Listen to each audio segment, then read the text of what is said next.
So, you know, it's really at this point, hopefully you've all heard from Dr. Nakae and one of her two, you know, and hopefully both of her previous presentations that she's given to us, everything from, you know, bias, and not just bias, it's how to mitigate those things. And I think that's such an important addition that she made to that presentation that you don't see in a lot of bias presentations. So, you know, to really give you plans of action. And then in addition to that, you know, she really talked about how to recruit really great talent and to be intentional about that. And I really do applaud our PS department right now because they've done an amazing job. I've just seen one great person after another that's coming through for these interviews these past several weeks. And, you know, and it's our hope that we can land some of them. So I really do applaud PS and, you know, Dr. Bauer for that and his great work and his committee's great work. And so today is something that's applicable to all of us. It's really talking about allyship and, you know, how we can become great allies. And we all have areas to learn. So there is no, we're hitting the pinnacle of being this DEI expert. It's just impossible to do. And there's always someone out here who needs us to be their ally. And we don't have to understand everything about them or understand everything about kind of what they're going through. We can still be an ally because no person deserves to be mistreated, and all people have something that they can add to this world, to our organization, you know, and helping our patients or whatever that may be. And so I'm really excited about this presentation that she's going to give. I'll be really brief in introducing her because we've all seen her before, but this is Dr. Nakae. She is the Senior Associate Dean for Equity, Inclusion, Diversity, and Partnership. And she's also an Associate Professor of Medical Education at California University of Science and Medicine.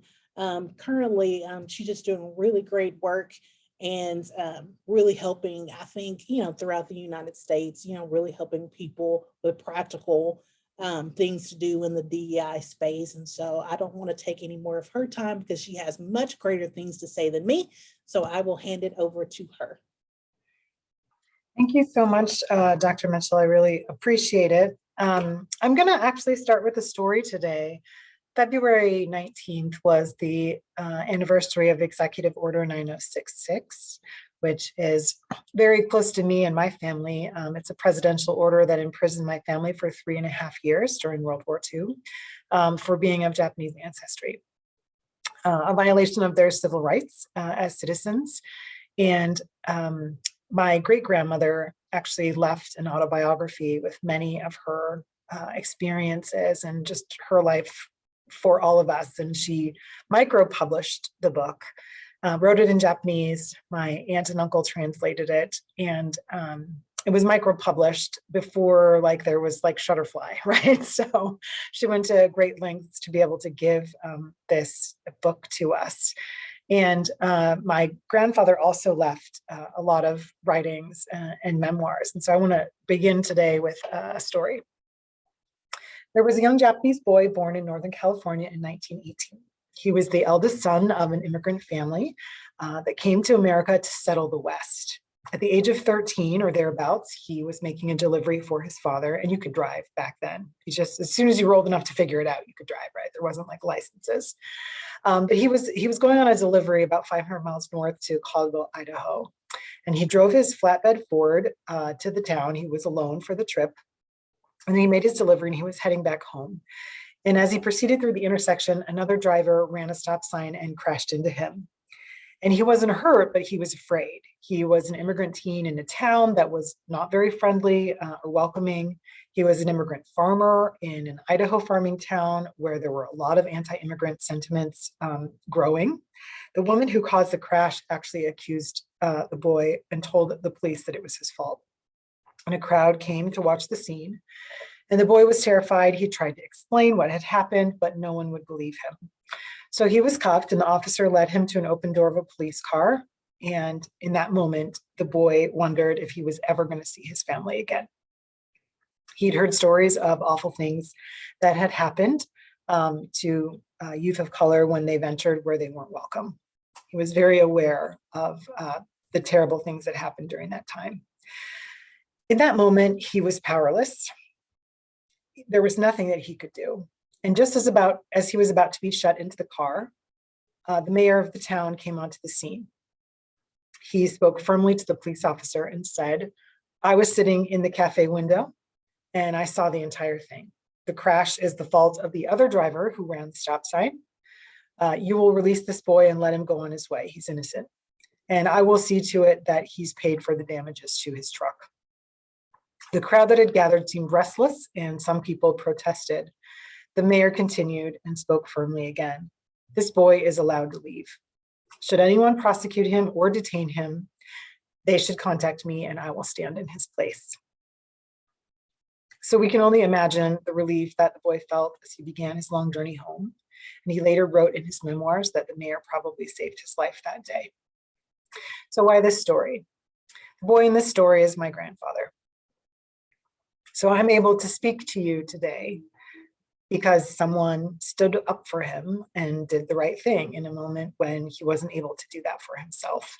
And my grandfather's life is actually filled with amazing stories of allyship. And so this topic is very near and dear to my heart. And I just wanted to share that with you as an opener and a preamble to this training today. Dr. Mitchell, can you give me ability to share my screen? I'm sorry, we should have done that when I was on earlier, but it says. I will give it, Rosa can give it to you. Okay, great, great. I think you might have control right now. Okay. It does not give me control to do it. Can you do it now?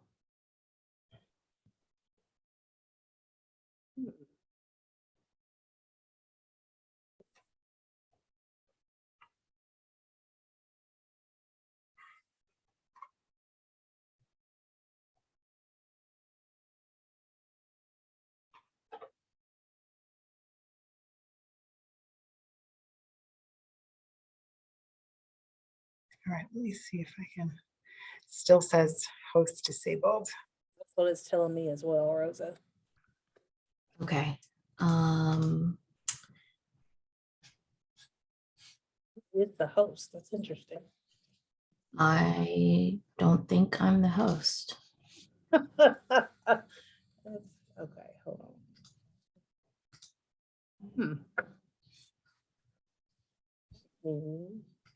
Oh, let's see. I can. I'm gonna log off and see if that helps because I'm not currently the host. Great. I'm gonna log off really quickly too. It shouldn't shut anybody off either. So we're gonna battle and see who can become the host. Give us 1 second. The great host battle of 2022.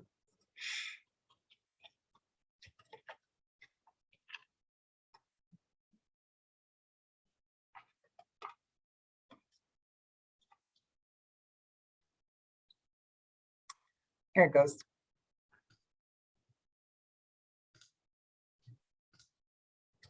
Rosa, it looks like it assigned you host now. Mhm. You're good to go? All right, awesome. Yay, okay. Okay, I hope everyone can see my screen. Yes. So today's talk is also going to be interactive. You all have been with me before, so you know that I like to use Slido, so we can just get prepared to make it a little bit interactive today. This talk is called Becoming an Ally, with emphasis on the becoming part, because I think it's really important to recognize that this is a process, and it is a process of becoming something, right? Continuing to build our skills. It's ongoing, it's never done, and it's lifelong. So today we're going to talk about ally skills and what being an ally means. I hope that you'll walk away with some insight and reflection on how identity shapes our lived experiences and how those can be different, recognizing the importance of allies in dismantling and combating injustice and mistreatment.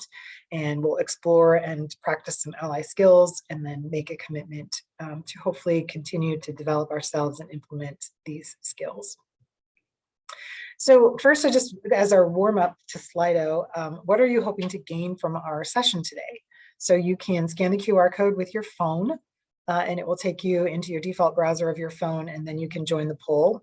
You can also open another tab on your computer to slido.com and then put in this code UKCOP, and it will allow you to join. It's all anonymous. We don't keep it. It's sort of like if we were in the classroom and could write on the whiteboard, this would be our participation and interaction. So just curious, this is a word cloud. What are you hoping to gain from our session today? Okay, learn how to be a better ally. Knowledge, great.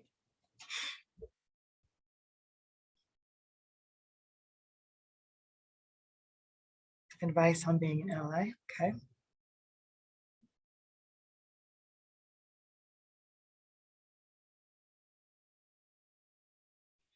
How to support others, great.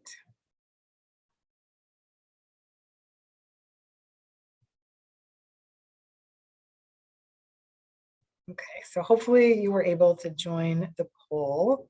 Okay, so now we have 5, great. How to show up without taking over, that's a really good one. Yeah, how do we do that without being too much in the space? We're doing something for people, right? Being Rescue 911, we're not always sure how to proceed. We're definitely going to talk about that. Okay, so let's move to the next one. I do want to take a minute to reflect on this. I always like to do this just to give us a sense of where our experiences are. And I like to think of racism as a bonfire. So what has your proximity been to racism in your life, right? Felt the warmth, seen the smoke from the hills, been burned a few times, really have felt that you have had to be really uncomfortably close to the fire or have made a decision to approach it. So take a second to think about how proximal have you been to racism in your life. And I think this is a really important reflection to think about who we're in community with today as we're engaging this topic. So everything from sort of, I don't really have that much of a frame of reference to my life is shaped, is and has been shaped by racism, right? So I know it exists, but hasn't really impacted me much directly, or I've experienced it a few times. I experience it regularly. So what are some of the proximities that we have to this topic and experience?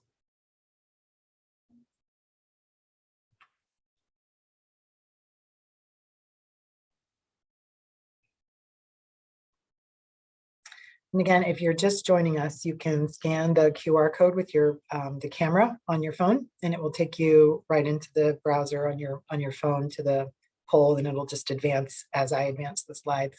Or you can go to slido.com and enter the code UKCOP, and it will allow you to join. Okay, so thank you to those of you who participated. So we have a spectrum here of my life is shaped by racism.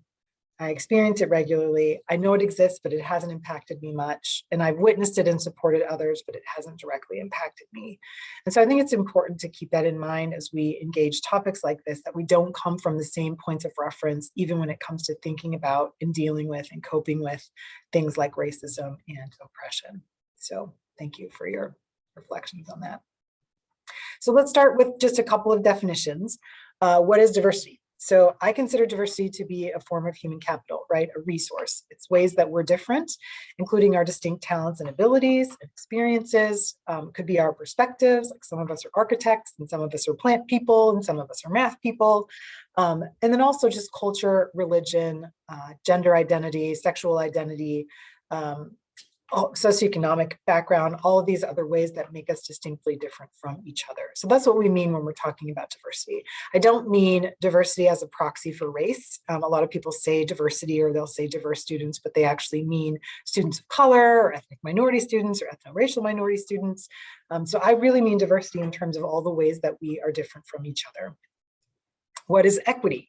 So equity is to be distinguished from equality, right? So equity is that individuals have the resources that they need to succeed, to meet their specific full potential, right? It doesn't mean that everyone gets the same thing. It means that everyone gets according to their need. And it's also systemically a system by design that does not disenfranchise or disadvantage any users, right? So it doesn't automatically have cuts or different types of routing that if people don't meet that criteria, automatically excludes them. So think of this as equality is everyone gets a pair of shoes, right? So equality is you all get a size 8 women's wide flat, because that's what I'm wearing today. So everyone gets that. If you wear a size 10, too bad. If you like laces, too bad. You need more arch support, doesn't matter. You don't get special treatment, right? Equality is everybody gets the same thing.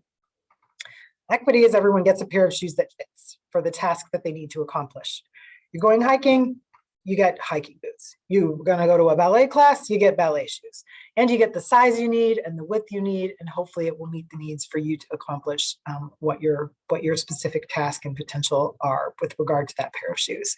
So some of our conversations about this, we get pretty confused between equity and equality, and we often call modes around equity special treatment, or handouts, or entitlement programs, when they're really meant to ensure that people have what they need to reach their full potential. So what's inclusion? So inclusion is belonging, fitting in without extra effort, bringing your entire self to the cause, which some of us are able to do much more fully than others based on the identities that we carry and the way that our institutions operate. And I really love this definition by Aaron Reeves, that the opposite of inclusion is not exclusion. The opposite of inclusion is incomplete. The opposite of inclusion is incomplete. So if we can think of not being inclusive as we're missing something, we're missing perspectives, we're missing people, we're missing data, we're missing things that should be at the table or should be included in order for us to do our best work. So when you see spaces like this, how do you feel? So this is a picture of like a Judeo-Christian kind of altar, like front of a church sort of display, with a figure of Jesus Christ kind of in the middle, and a cross. Kind of looks like sort of like a tabernacle type thing. So when you see spaces like this, or you go into spaces like this, how do you feel? So go ahead and put your sort of reactions or your sentiments about how you feel when you see spaces like this. Uncomfortable, okay.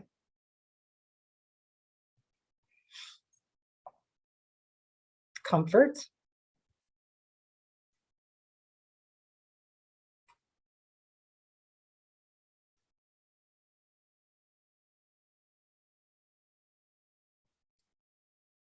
Outsider, okay.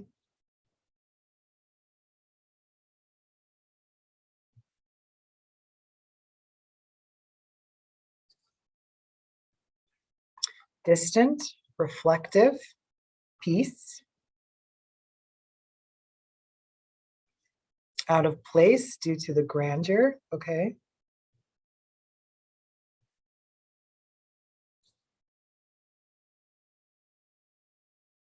Okay, guilty.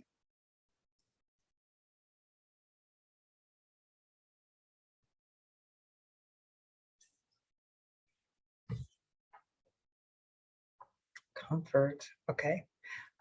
Sorry, I didn't mean to advance that so quickly. So you can see that we're all looking at the same image, and it has sort of a different point of reference for everyone, right? So some people are feeling comfort and peace, and some people are feeling uncomfortable and distant and judged. And it's really exactly the same space, exactly the same image, but it doesn't evoke the same feelings for all of us. This is a picture of one of the decorative upper portions of a building in Northwestern. And I never really thought about this space. It always just was sort of part of the woodwork until we had a Muslim Student Association meeting in this room. And then it kind of brought to my attention, I wonder what these campus spaces feel like for people who whose faith is not Christianity, right? Changed that for me a little bit. Or students who are Jewish, or students who are atheists or agnostic. This probably feels very different to them, right? That perspective taking is important. If you walked into your job and you saw this, how would you feel? So this is a picture of 4 men on a stage in black suits having a discussion about some presumable business topic. It's Fortune 500 conference, which, as we know, most Fortune 500 companies are headed by white men, right?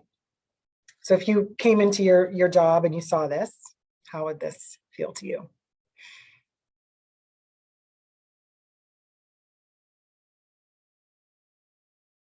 Normal, every day, business as usual?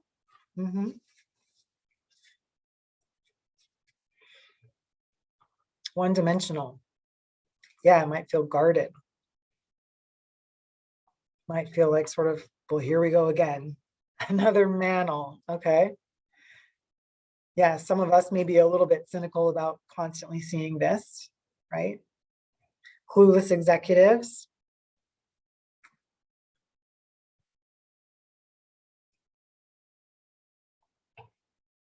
Inaccessible. And some of us might feel like, this is really formal space, right? Can I be more casual in the space? Am I going to be able to be myself? Some people might sort of say, oh yeah, I expected it to be like that and to look like that. Yeah, absolutely. So most of our buildings and campuses are sort of built and founded with users in mind, right? And a lot of our founders' walls look like this.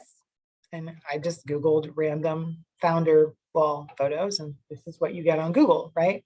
So the history of our campuses is important only because it gives us a little bit of blueprints of what we might need to do differently to be able to welcome members of our community that weren't present, right? That were historically excluded when our campuses were built. So I think we have to both honor that history and be proud of where we come from and have an open-ended and welcoming and more complete picture of who we are now and who we are trying to be moving forward. The context of our campus, like these pictures and rooms and decorations, does impact performance, right? So even classrooms and meeting spaces, technology, how the seats are arranged, these things can either make us feel like we belong and we fit in and really help us thrive or not. So I like to think of it as if campus or the office or the clinic were an article of clothing, for which visitors would it really fit perfectly and for whom might it require tailoring. So we often build things with a specific user in mind, like we build buildings with steps leading up to them, and then we retrofit it for people that we thought about afterwards. Oh, we need to put a ramp. Let's put a ramp around the side of the building, right? But we don't think about, there is no one that can use stairs that can't use a ramp, but there are lots of people that use a ramp that can't use stairs. But we don't think about it as a default of how do we build something that's more inclusive, right? We use our default set and then we retrofit. And that sends a message about who was at the table and who we were thinking about when we built this in the first place. So we have different starting points for inclusion based on our own experiences and our own identities. We often do not build a culture of equity. So we often attract people to our campus and we put this plant in the closet and shut the door and never water it and don't give it any food or sunlight. And we put this one in the corner on the windowsill and we water it every day and we talk to it and we name it George. And then we go, this other plant was just a bad plant. I don't know what was wrong with it. So we tend to do this because we don't pay attention to the environment that we put people in, right? We focus a lot on the diversity part, who we're trying to bring in, but we don't think about what it's going to take for folks to thrive. We don't think about equitable structures and cultures that it's going to take for inclusion. So I like this framework around liberation. And I really like the term co-liberator because I do think that liberation is both ways. You've probably seen this graphic before where they're talking about equality, right? We talked about this before, everybody gets a pair of shoes. Equity, everybody gets what they need. And then this is sort of a very cynical view of reality, right? Where we're getting such big gaps between our starting points and the resources that we have. And liberation actually is a very different thought of what if we just removed the fence in the first place, right? So if we're the co-liberators in this third or this fourth version, we see more of the game, right? We've removed the barrier. And so as people who are supporting these individuals, we actually can see more about what's going on. We see more of what these folks see, which is also really important for our insight. And we have allowed each of them to bring their full self unencumbered to the cause and to participate fully in this. And so I think I really like the liberation framework because I think it's an important part of increasing. It's not just that we've removed barriers for them, we've removed barriers for ourselves as well. So our culture and our sort of default mindsets in our institutions and within ourselves can really lead to these blind spots. So we have to really remember that we have a lens. We have to own our lens and say, I'm seeing it this way because this is how I've interacted with the institution. And that allows us to value the lens of someone else and to engage in that perspective taking. So we can't unlock the magic of diversity, the way that it makes us smarter and helps us be more creative and helps us solve more problems, unless we have inclusion where people can actually bring themselves to the table. So I want to talk a little bit about stereotype threat. Some of you may have heard about this before. This is a phenomenon discovered by Claude Steele, where it's really a situational awareness of being vulnerable to a stereotype that's really common. So you're able to sort of confirm or disconfirm that stereotype, and it really impacts your performance. So it's not something that you bring with you, it's something that shows up out of the situation related to something that you might be trying to do. And it can lead to performance decrements even among really highly skilled individuals. So it's important to know about in terms of higher ed and in terms of research and some of the contexts where we're evaluating performance. So this is an overview of sort of how it works. So cultural stereotypes exist, right? Some people think that women aren't good at science. And then the stereotype threat is, what if my performance leads my resident to think that women aren't cut out for science, or leads my lab manager to think that women aren't cut out for science, or my department chair to think that women aren't cut out for science? Then what if they see me as you know, of course, I'm a stereotypical woman. I've confirmed this stereotype with my performance. And so there are two outcomes from this. One is performance deficits, and one is disidentification with domain, which means I didn't really want to be a scientist anyway. I didn't really want to be a surgeon anyway, right? So we go to a different domain where there is less threat. We try to get away from that threat. Both of these things are not great. And this stereotype threat can explain a lot of the low numbers in STEM, right? Because we have people coming in who are facing stereotypes. They're an N of 1 or an N of 2. They're the only rural student, the only low income student, or they start realizing that a bunch of people know things that they don't know. And then they say, oh, what if people think that, you know, I'm not great at this? And so they either don't do well, and then they say, see, I wasn't good at it anyway, or they go away from that domain to something that they can feel more confident and successful in at the very beginning. So it also works for physical tasks. So I think this is important, especially in fields like research and or surgery. This is a study that was done by Stone, where they actually took elite athletes and they had them play mini golf. And they put them under stereotype threat. They divided them into black and white, put them under stereotype threat for natural sports ability and sports intelligence. And in the first one, when they put the athletes under a stereotype threat for natural ability, the black athletes did better because it's more of a prevailing stereotype that they're just better at sports. And then with the very same athletes, the very same task, they switched the stereotype threat and made it about, well, today you're going to play this golf game and we're going to make it about your sports intelligence.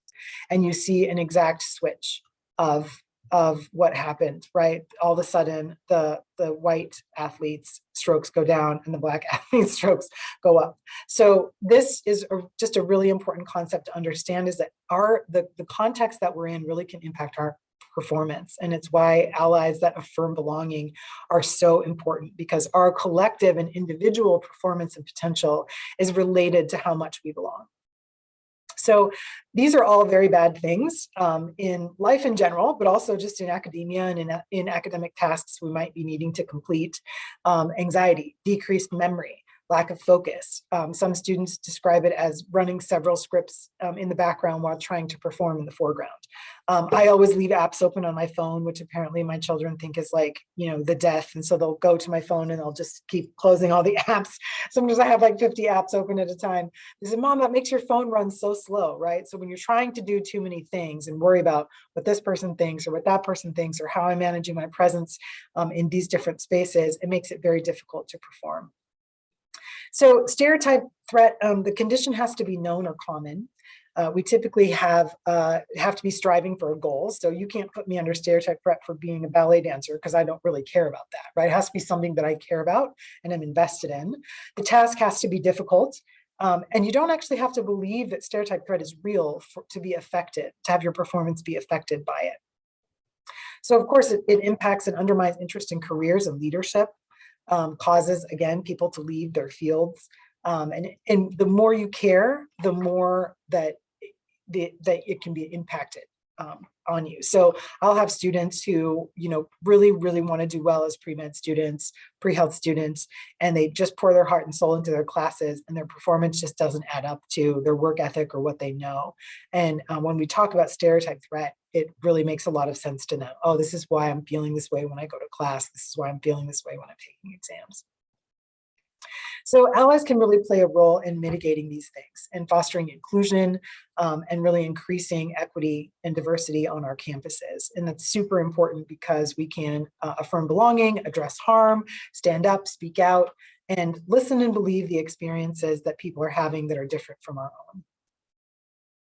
So are there other words that you prefer to ally? I know that some folks feel like that word has been co-opted and it's performative now, and people say that they're an ally, but what does that really mean? So I just wanted to give you an opportunity. If there are other words that you prefer, I already offered up that I like co-liberator. I know some people like co-conspirator, some people like, just like friend, or, comrade. Like there's other ways that we can think about allyship. And you don't have to use the word ally, but I think as we talk through the concepts, it will make sense. Oh, accomplice. Okay, I like that one. That one, I think I've heard that one before, sort of, to be an accomplice is really to kind of put something on the line, to risk something, right? As you're trying to create that change. Okay. Awesome, thank you. So types of allies. So we're gonna talk about 3 different motivations for allyship, and none of them are bad. They're all just different ways that can motivate us in order to action: self-interest, altruism, and social justice. So self-interest is really our motivation is to protect something or someone. We want to address direct harm, right? My niece wasn't allowed to join the soccer team because she identifies as a girl. Well, I want to fix that one thing, right? So we really want to maybe separate ourselves from a marginalized group. We think about the world as largely fair. We think about individual acts, not systems, as things that cause harm. And we kind of fall into that hero rescuer mentality. We go in and we sort of fix something. And in altruism, we might be motivated by guilt or shame or apology. We might recognize, oh my gosh, I have a lot. So many people have so little. There's all these other things that are happening that are so challenging. We want to see ourselves as different from the dominant group, or even a group that we identify with. Yes, I'm, white, but I'm not one of those white people. Yes, I'm Christian, but I'm not one of those Christian people, right? So we want to see ourselves as an exception to what other people might perceive as the norm. We see systems, not individuals, as the problem, and other people as the victims of oppression, right? These people over here are really being harmed, and I need to address it. And sometimes it's working to empower groups, but putting ourselves at the center of that work. And finally, for social justice, we are motivated by freedom for self and others from oppression, a world that we want to live in and that we want our progeny, our forebears to live in, future, people to live in that is liberatory and different. We recognize that there are losses in this for all groups, right? That racism hurts everyone in really specific ways. We hold ourselves accountable for change. We see the intersection of systems and people and really aspire to change both. Requires constantly revisiting privilege so that we're not centering ourselves, and also continuing to understand our lens and that we have a lens that could be different from another person's. So this is really shifting from speaking up when it's obvious or advantageous or convenient or heroic, to speaking up because all forms of oppression hurt us. Working in partnership rather than rescuing or fixing, doing a lot more listening rather than presenting answers, and having a collective mindset around this, right? Again, this stuff hurts all of us. So we don't need to feel bad about it. We actually should be seeing in real ways how the dehumanization of another person dehumanizes us as well. So I really want to emphasize that social justice allies are made, not born. A lot of times this requires unlearning some of the isms that we were taught and some of the norms that we might have grown up with. We have to build skills for interpersonal and structural interventions. What does that look like to sort of take something on? It's confronting our privilege, practicing humility and shame resilience, which I think is important because there's a lot about this that can be really shame inducing because we're so afraid to get it wrong. If my goal as an ally is to not be wrong, I am just going to fail. I can promise you that from my experience, right? So the goal is not to be wrong. The goal is to engage and to get better and to do the best you can from where you are and engage really authentically. So again, we have three choices when we fall short. And this is from Abby Wambach's book, Wolfpack, which I highly recommend and love. She says we can fall into a shame spiral and we can just decide that we're bad and it's hopeless and we're terrible. We can blame other people and say that it wasn't our fault. I'm not the person that did this. I didn't make those rules. I wasn't the one that voted for that. Or we can claim it and say, this is my responsibility. I'm going to own this and I'm going to claim it and I'm going to do my best to address it and to fix it. It's really about what have we done with what we've received and using the privilege that we have in whatever sense or setting to privilege others. And again, trying to really stay centered in our intention without centering ourselves. And we'll talk more about that in some examples.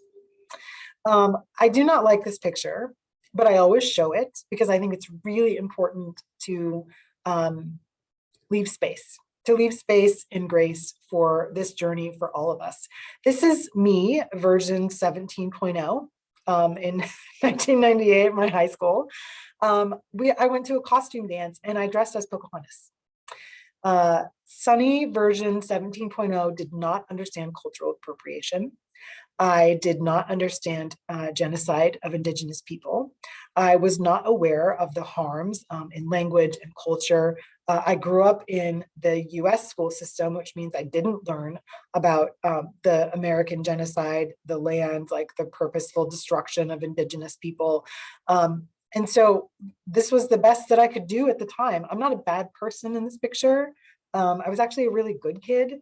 I just didn't know about this issue. And I ended up actually going to University of Utah for my undergrad and actually learned about Indigenous mascots and the harm that they do and cultural appropriation and some of those pieces, and still participate in lots of boycotts of specific things at my alma mater because I think that we need to change our name. I think we need to not mascotize people who've actually been victims of genocide in our state. So when you know better, you do better, right? This is Maya Angelou. Do the best you can, and then when you know better, do better. That's the standard that we can hold ourselves to. And we have to also leave space for people in their own journeys of where they are, and not be so harsh and hyper woke that we shut people out and we turn them away. So we want to be specific and really prepare for these conversations. Again, it's about building empathy and giving people words, asking for action and change, using ourselves as an example. Here's just a script of a coaching conversation I had with a student who really wanted to talk to a faculty member about some terminology in the classroom. And the student really actually adored this faculty member and was like, I just really feel like I need to tell them that this is not in keeping with what I think they want to portray to students. From what I know of them as a teacher, this language is really undermining how I think that they want to be seen. So really making sure that we give space, ask permission to have these conversations, get engagement, and then give people words. A lot of this is not just complaining, but saying this is what I would like to have happen instead. I have 3 teenagers, and so I get a lot of attitude sometimes, right? And so I'll say, please empty the dishwasher. And I'll get, rolling eyes and all of that. And I'll say, let's try that again. Here's what it sounds like. Thanks, Mom. I really appreciate the food and the shelter and the basic provisions you provide for me on a daily basis, and I would be happy to empty the dishwasher for you. Let's try that, right? So sometimes we have to give words and be specific about what we would like people to do instead. You have to speak from yourself and for your own point of view. You can't be offended on behalf of someone else, right? And that's when it starts to get scary. When we get outside of ourselves and we think, oh, was that person offended? Should I be offended? Or was that bad, right? think for yourself whether or not you want this kind of behavior to be happening in your presence and whether it offends you or is degrading to the humanity of any person. We have to engage authentically and again, have that growth mindset. You're not defending others, you're liberating yourself. So a couple of strategies for microaggressions. I think noticing and naming is a really great strategy. So, did you notice, right? Using phrases like, did you notice how everyone moved their chairs when he came in? Did you notice that, we didn't have any examples of women leaders in this last round of nominations? We can just state our observations. I'm seeing that women in the room grab their bags whenever he approaches. I'm seeing that men are interrupting quite a bit. I'm seeing that we're typically choosing only community partners that serve this type of population. Why? Asking why. Why does the security guard always ask you for identification, but not me? Isn't it interesting that, when she disagrees, we really take that as being aggressive, but when he disagrees, we think that that's leadership, right? So we can just notice and name and approach this with curiosity, not judgment, curiosity to kind of reflect back to ourselves and others what we're seeing when microaggressions come up.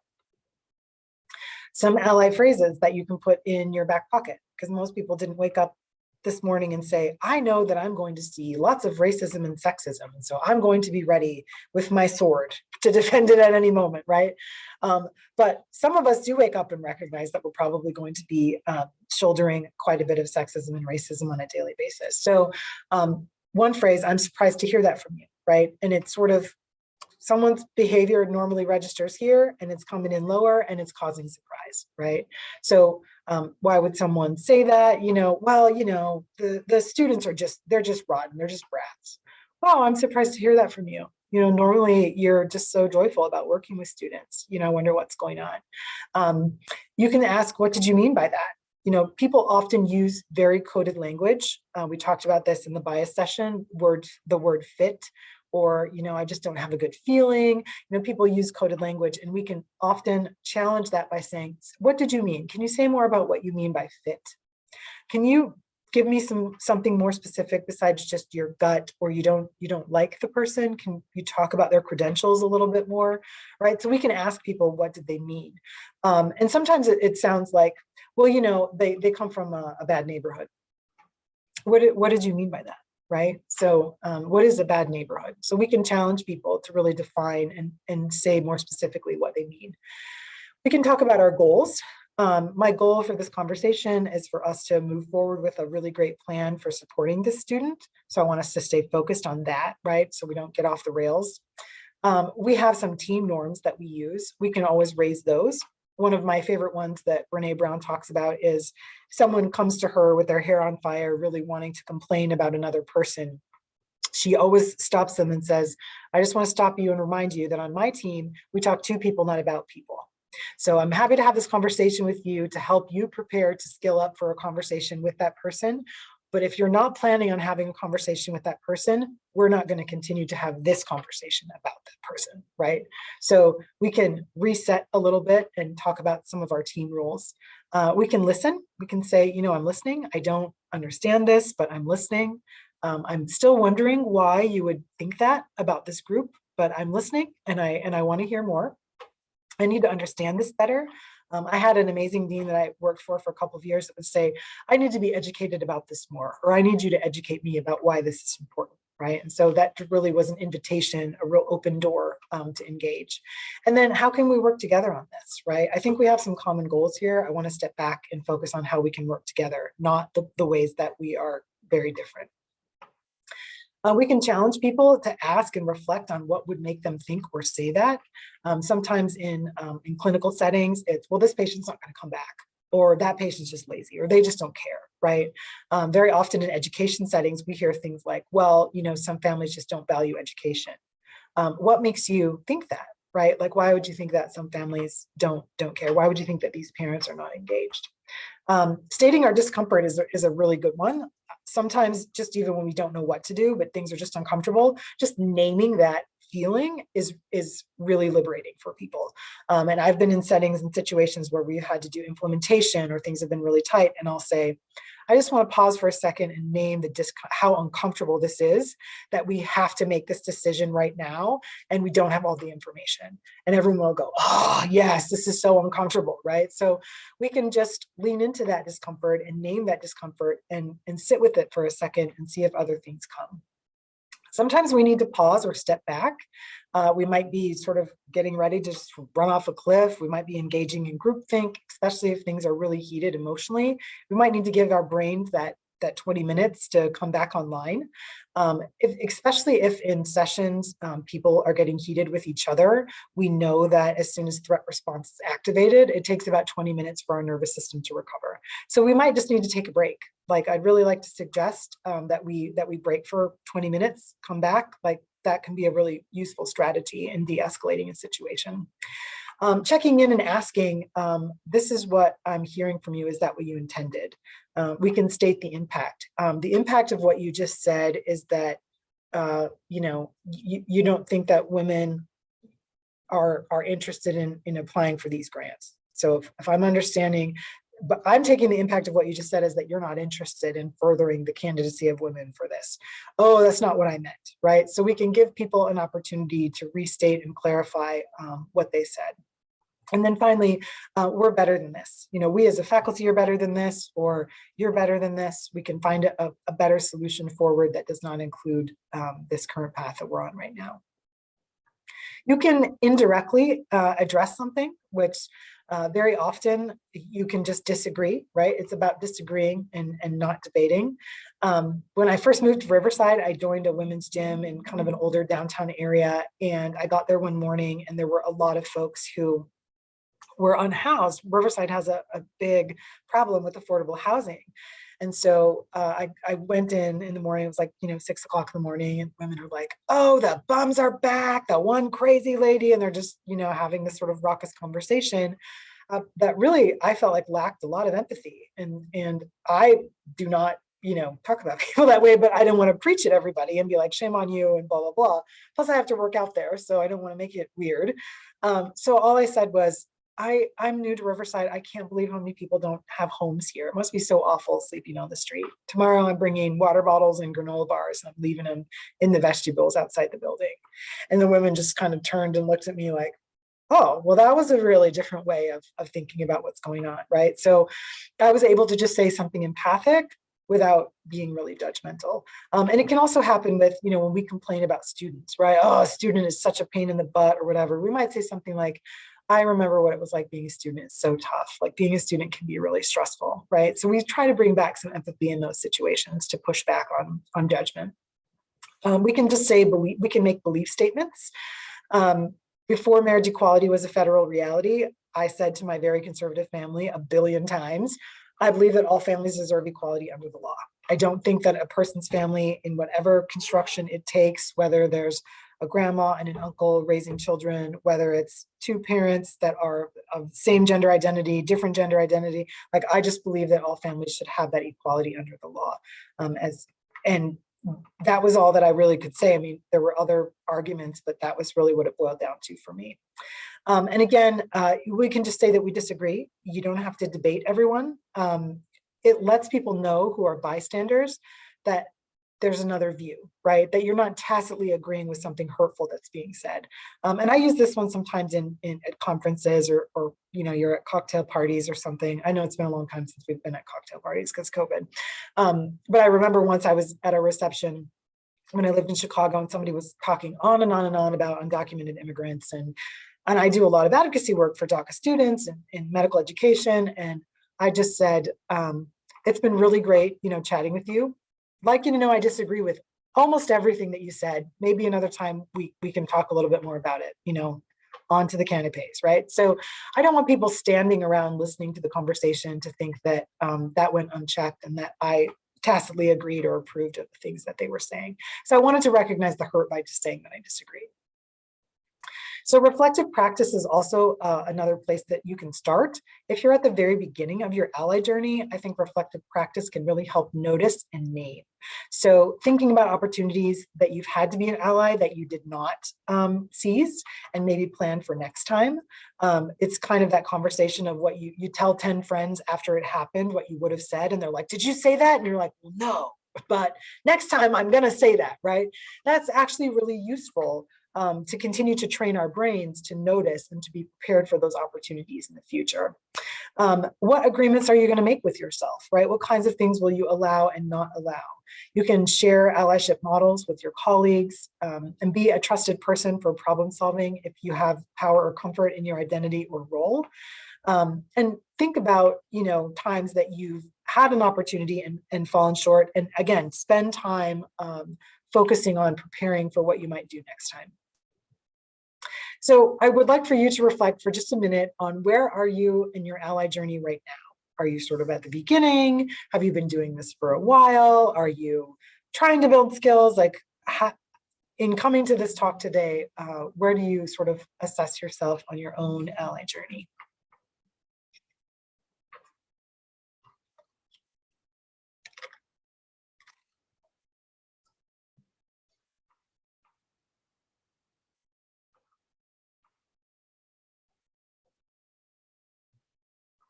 Doing it for a while. Okay, awesome. Trying to build skills. If you're new and have joined us, I know we have some folks popping in and out, so feel free to scan this QR code with your camera on your phone and it will take you right into the poll, or open a new tab and go to slido.com and put in this code UKCOP. I need this very practical advice. Been an ally for a while at the beginning, motivated novice. Okay, I love it. Trying to build skills. Yeah, we all have to start somewhere, right? Growing, okay.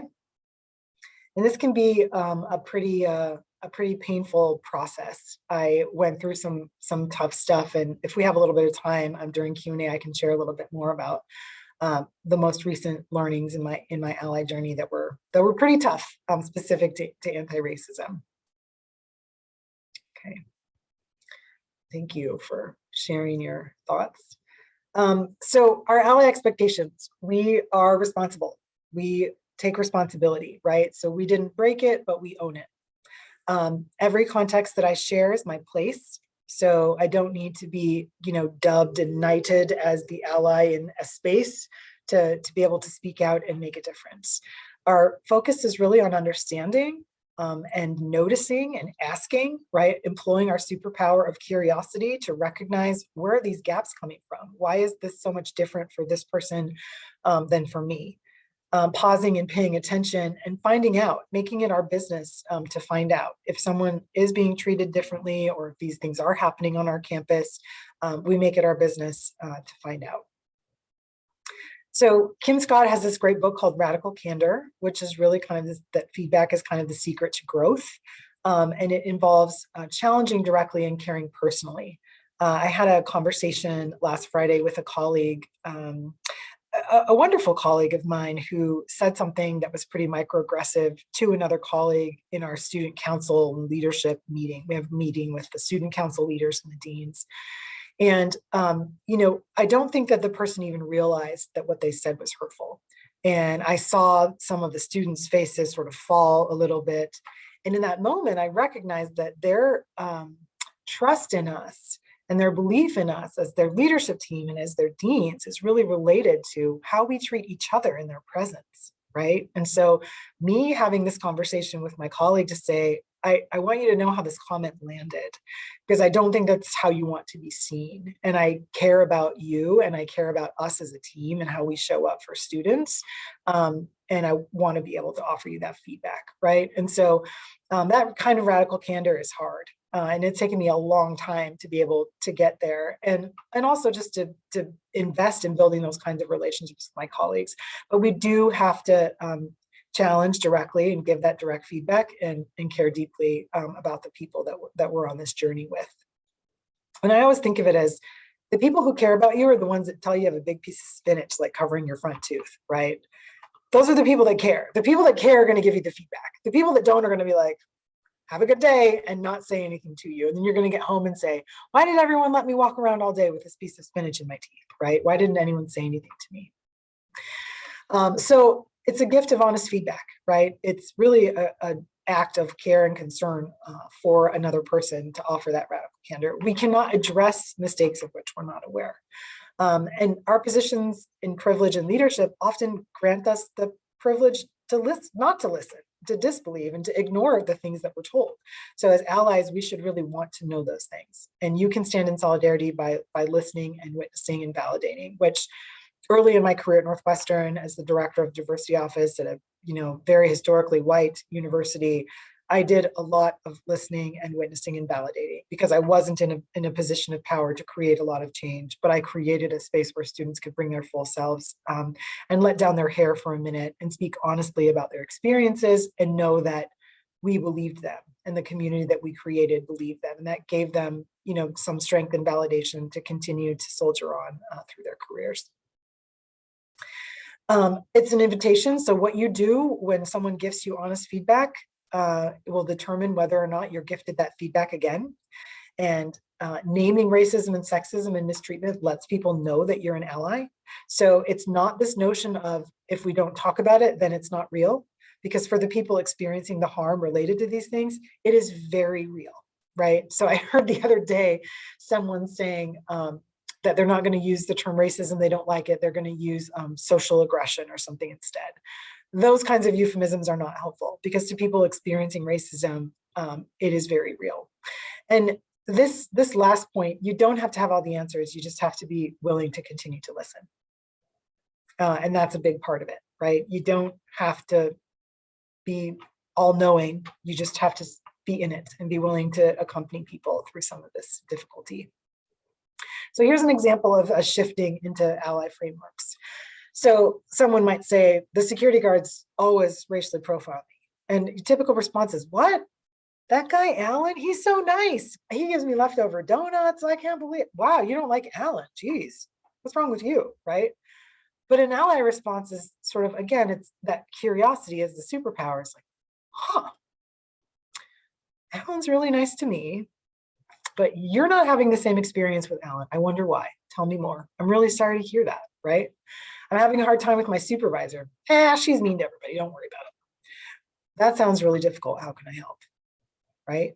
I feel disrespected when he talks to me that way. Oh, it's so aggravating. You know what? Don't take it personally. You got to get thicker skin. How many times are we told to get thicker skin when somebody could say, you know what? That's really upsetting. That sounds really disrespectful. I'm sorry to hear that. How can I be, supportive when something like that happens? Or we make excuses for people. Well, he's old school. He didn't mean any harm. Oh, people complain about that every year. We just sort of give people a pass and we don't actually pay attention to the repeated harm that sometimes is occurring because we're not addressing those challenges. Here's another example of ways that we sometimes get it wrong and center ourselves. I was body shamed by my attending. Oh, but you're lucky because you're so skinny. Don't even worry about it. I wish somebody would body shame me for being skinny, right? Wait a minute. That person is coming to us and saying that they've experienced something that's hurtful and harmful. And we centered ourselves and tried it on and said, oh, I would love that, right? No, we should say, oh, I'm sorry to hear that. Tell me more about that. That must be really challenging, right? My boss just told me he's surprised I'm doing well because I'm from an HBCU, right? Well, at least he recognizes that you're a strong performer, right? Let's try and find a gold nugget in that horribly aggressive comment. Wow, that sounds really hurtful. That's a racist comment, right? Not your boss is racist, but that's a racist comment, to really call that out. I'm the only senior faculty without admin support. Oh, I didn't have admin support my whole career. Welcome to the club. That doesn't sound very equitable. I'm sorry to hear that. It sounds really unfair. And again, sort of, rather than center ourselves and think about it from our own perspective, pause for a second, listen, and do some perspectives taking and offer that validation. And then when you do hear more, lean into that curiosity of why someone's having a different experience than you. We are all very nice. We like to think of ourselves as nice people. The problem with niceness is that it promotes racism. And Dr. King was pretty clear about this in many of his speeches about white moderates that stood by and did nothing. right? It really wasn't the people who were fighting the good fight on the far side, and it wasn't the people who were being absolutely unabashedly racist on the other side. It was all of the people in the middle who chose to do nothing. So really, it serves as justification for inaction. Well, that's not my problem, right? I'm prioritizing my own comfort over a cause of something that I can change.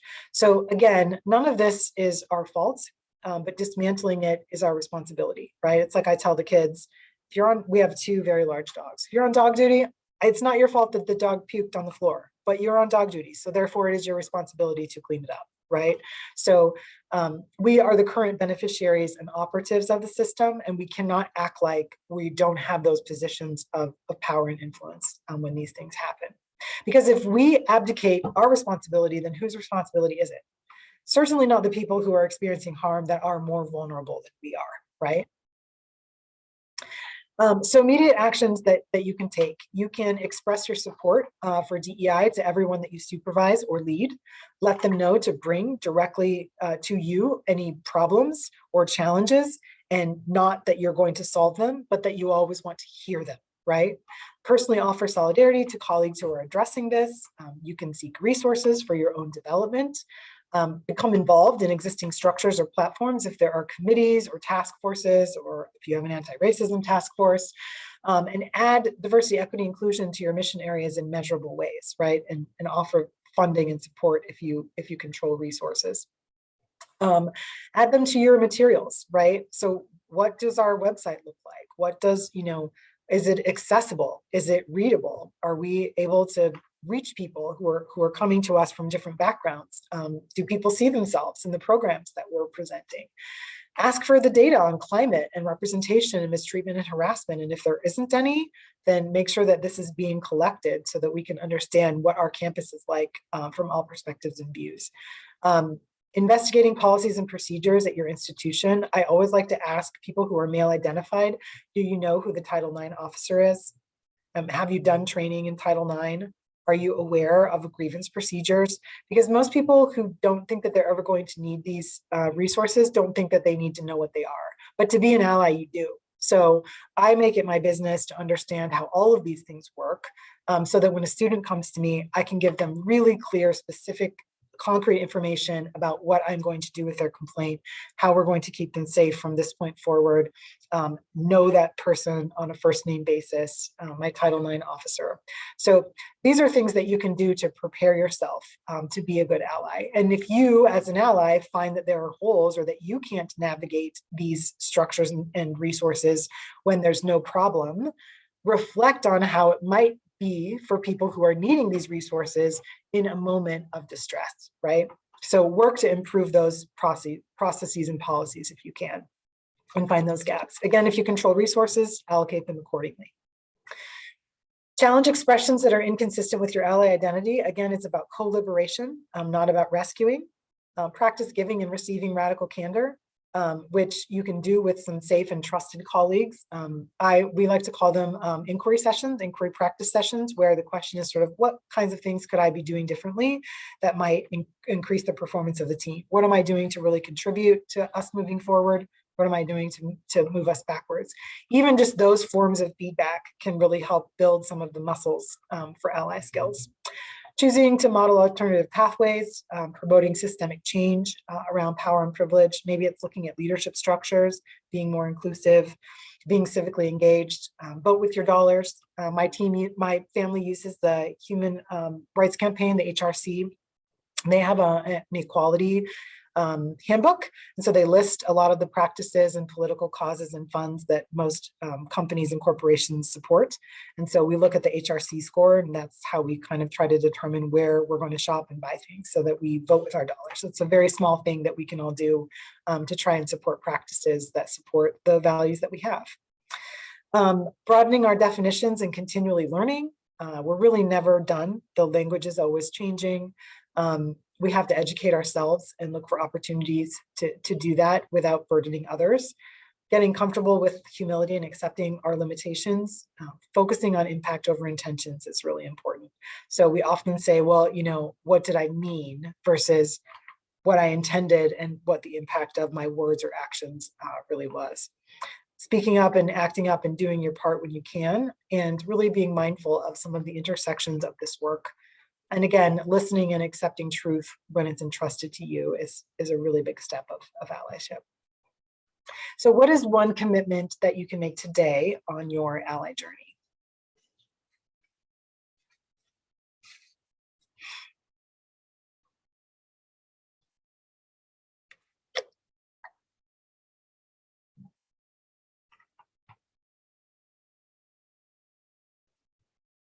Hopefully you heard something in today's talk that you can implement, right, and move forward with. Listen without judgment and conclusion. Yeah, curiosity is the superpower, right? To get curious rather than judge.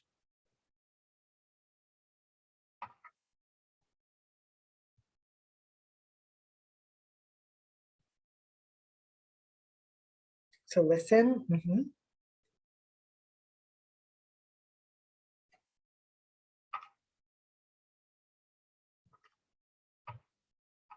Go back through the talk and digest these techniques. Yep, be brave. Yes, it definitely requires bravery. I remember some of my first moments when I decided to speak up, and man, it was super scary, very scary, but I was always glad that I did.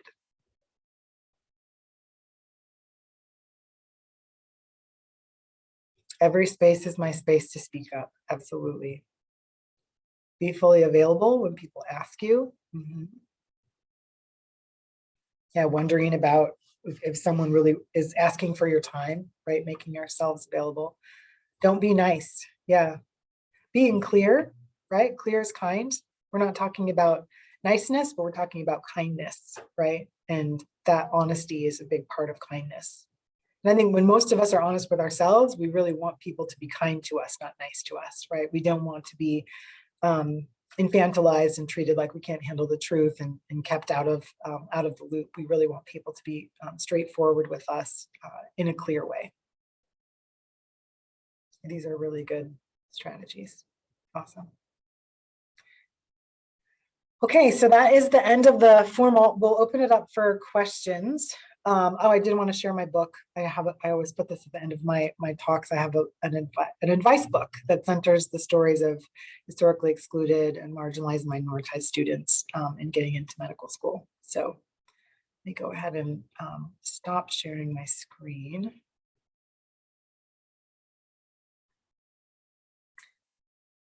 And we'll have some time for questions if anyone has questions.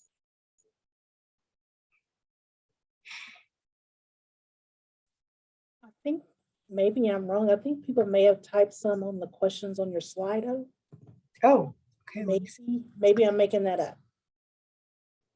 I might have made that up. Hold on. Q&A. Okay.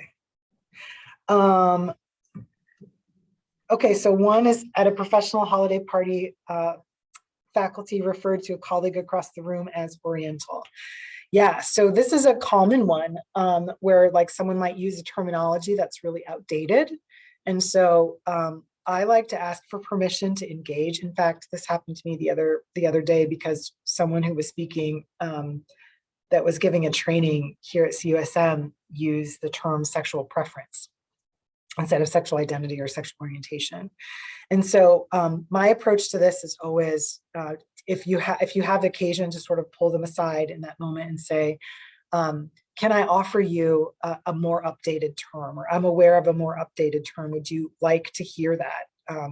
One of the reasons why Oriental is problematic is because it's used to describe kind of goods and services, and it's from when we used to call like other parts of the world the Orient, which we don't do anymore. And so just trying to explain, but I always like to begin with a question of, would it be okay if I offered you an alternative or another terminology that's more respectful and inclusive to the folks in this room?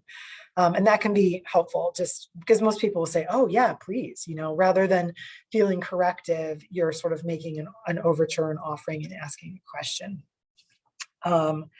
When it was pointed out as problematic, debate ensued and the term Oriental even offensive. How do you navigate a potentially gray area? Bring it back to semantics of politically correct.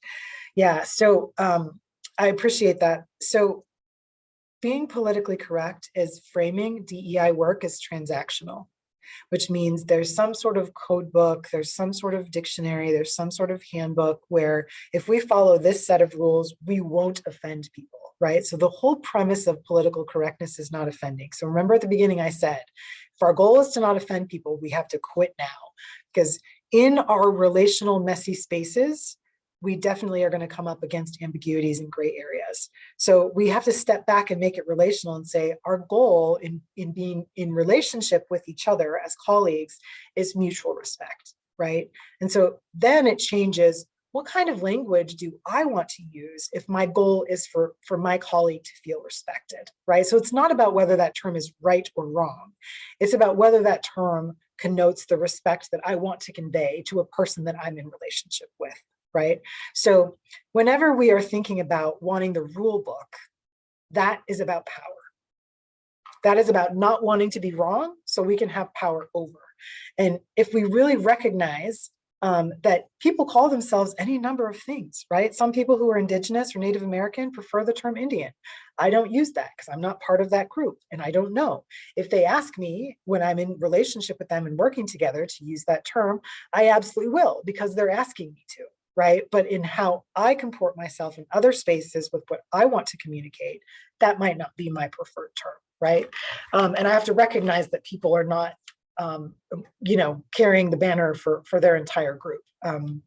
There are lots of different terms and ways that people prefer to be called. And I think, again, recognizing the relational aspect of it can help us step out of not wanting to offend or that rule book, right? And I think it's okay to also be okay with not ever deciding at the end what is the right thing to say, because being an ally is about that education and engagement and awareness and listening. It's not about being the police and it's not about condemning people. And so maybe the discussion ends with, yeah, I mean, I can see how some people might prefer that term or some people might not think that it's offensive. I don't share that identity. So I've tried to sort of listen and I don't see it often in the literature. I've noticed that it's not and it's not referred in that way in any of our edited journals. So I've taken my cues from, what is the most respectful language? I don't want to use the least respectful language that I can get away with. I want to use the most respectful language that's going to communicate care and concern and regard for the people that I'm in relation with.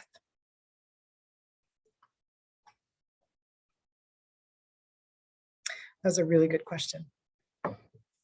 Other questions? You can also feel free to put it in the Slido Q&A or in the chat or come off mute if that suits you.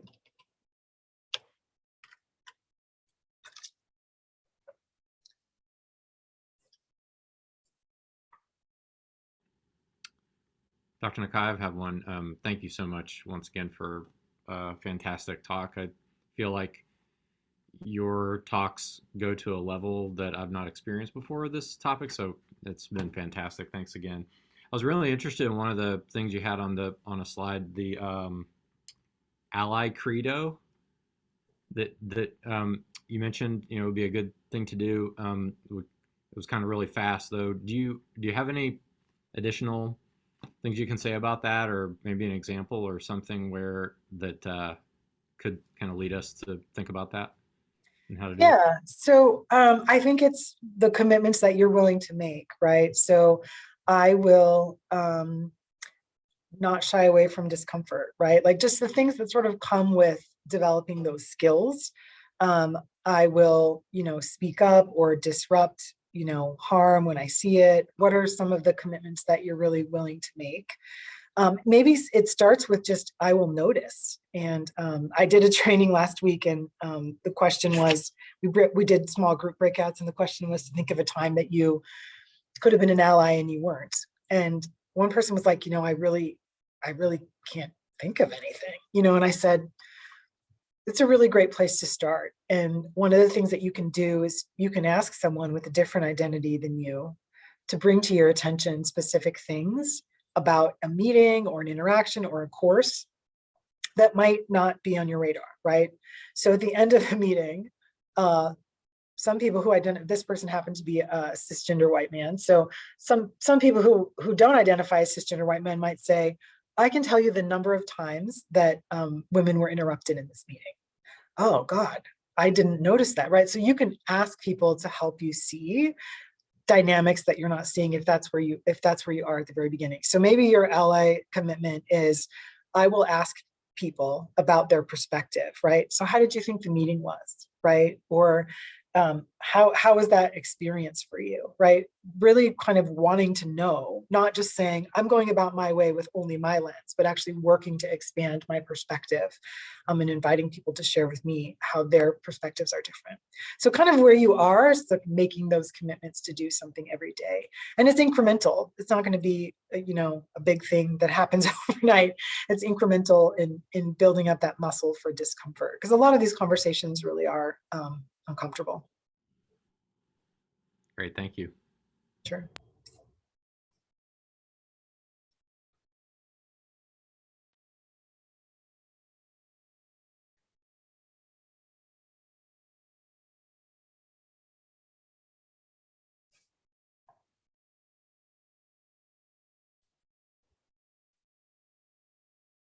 Anyone have any more questions?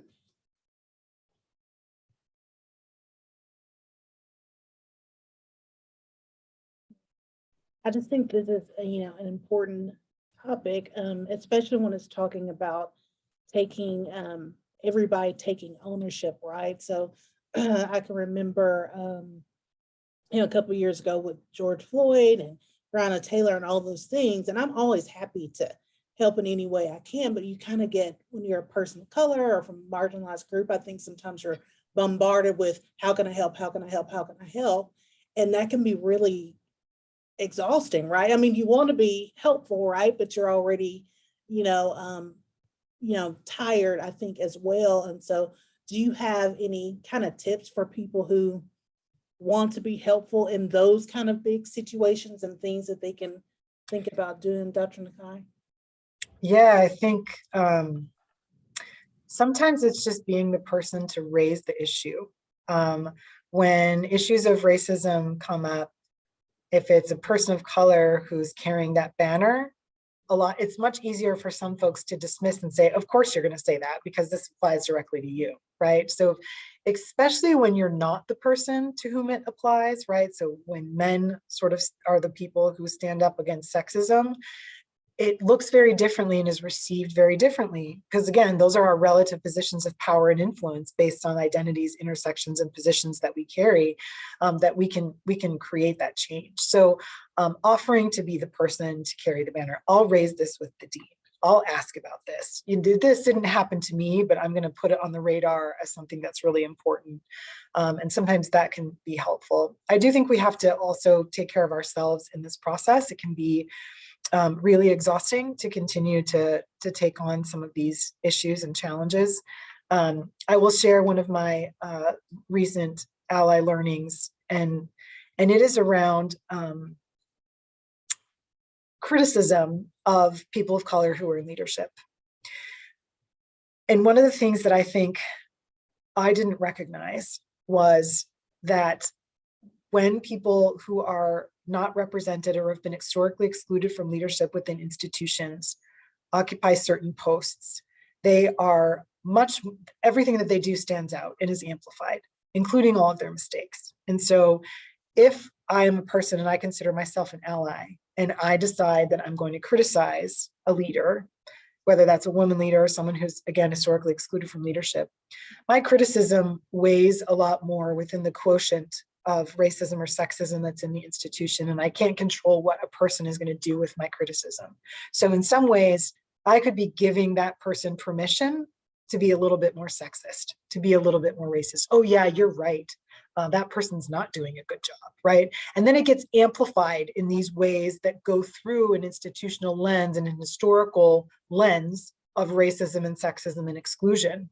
And so one of the things that I'm like, call a spade, say it like it is, but I have learned to be very, very discreet. And I've also applied Brene Brown's rule that if I have a concern about the way that something is being approached, I have a duty to let that person know. And then that person knows that I have their back. I'm not going to go tell 10 other people that I think that person's not doing a good job. That dynamic is especially toxic and detrimental to people who've been historically excluded from leadership, people of color and women. So that was a tough one for me to learn as an ally, because it was sort of like, well, they're not doing a good job, right? They might not be, or I'm right about this, or there's this big challenge.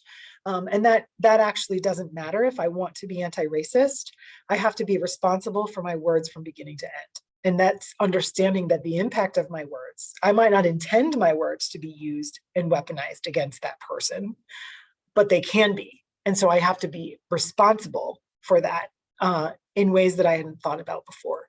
So it's not that I don't express those things. I am very careful and I am very thoughtful. And I do not engage in casual conversation that is even lightly critical of my colleagues who are leaders, of anyone, but especially my colleagues who are leaders who are from historically excluded groups, because things get weaponized within our institutional norms in ways that we might not even recognize that we participated in, right? So that intent versus impact piece was big for me. And a couple of years ago when I learned that through some tough professional experiences, it was a new level of accepting responsibility for me. And it was super painful. It was super painful to recognize that some things that I had done had caused harm.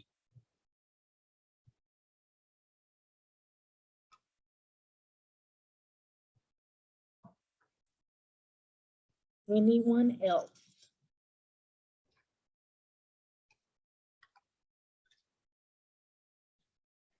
I have a quick question before we end. My name is Trainees. I'm a graduate student. I guess with a lot of the work with allyship, I guess the biggest debate that I have is it my place to step in? If, like, I know, like, for example, in a conversation, I know that these comments can be painful, and if they are spoken to anybody other than me, then it will come, like, it does have the capacity to produce pain, but I'm not a part of that group. Is it, how can I talk about the experiences of another group when those are not experiences that I have lived, and I'm not all knowing. So how do you balance between being an advocate but also not overstepping, but also knowing and just not knowing, I guess? Yeah. So, you know, there might be a conversation happening and you sort of are like, that doesn't really sound like we're being very fair to that group, or I don't know a lot about that, but it just seems, you know, like over the top. So I think it's okay to say, I'm not comfortable with this conversation. I would really rather we not discuss this. It doesn't feel that we have all the information. Feels like some of these judgments are premature. And so just from your own kind of authentic, I always really try to anchor in self, because you don't want to be offended on behalf of historical facts that you don't know, right? And you don't want to be offended on behalf of this minoritized group. Really, people saying hurtful things about that group is hurtful to me, right? Because I think that we need to be fair, and we need to be thinking about the repercussions and implications of some of the things we say. So, and sometimes the conversation is just not necessary. And so I've had coaches and friends say that too. I'm not sure that where we're going with this conversation is necessary at the moment. So it's okay to just talk about like discomfort, to try and change the subject, to say that this is necessary. I'm not sure that this is the kindest and most informed approach to this conversation. And so maybe if we really do want to talk about this, we could go back and learn a little bit more and come back to the table and see what we find, if our goal, and what is the goal of having this discourse at the moment, right? Is it just to tear someone down, or to offer criticism, or are we really trying to improve something? So it is sometimes hard to know. And I do think that if if you have colleagues or peers that are also part of those conversations, some good ways to also grow and lean into that is to talk with them about it and say, how did you experience that conversation? What did you think, right? And then they'll give you their perspective on, oh yeah, I thought it was this, or no, I didn't think that. And it'll kind of expand, and you'll do that perspective taking and that shifting of your lens that will help really refine and help you know when you want to say something and when you want to speak up. Thank you. I appreciate that.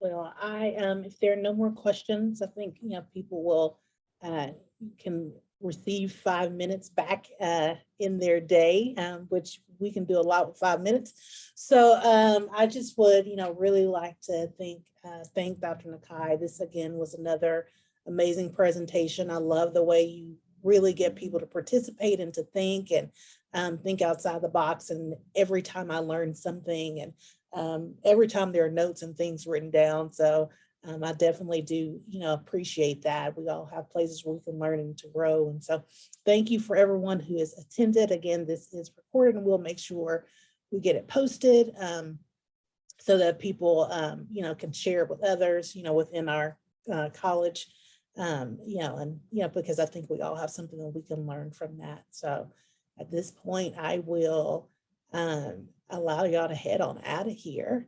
And again, thank you, Dr. Nakae. You are truly appreciated for all your knowledge and hard work and for sharing that with us today.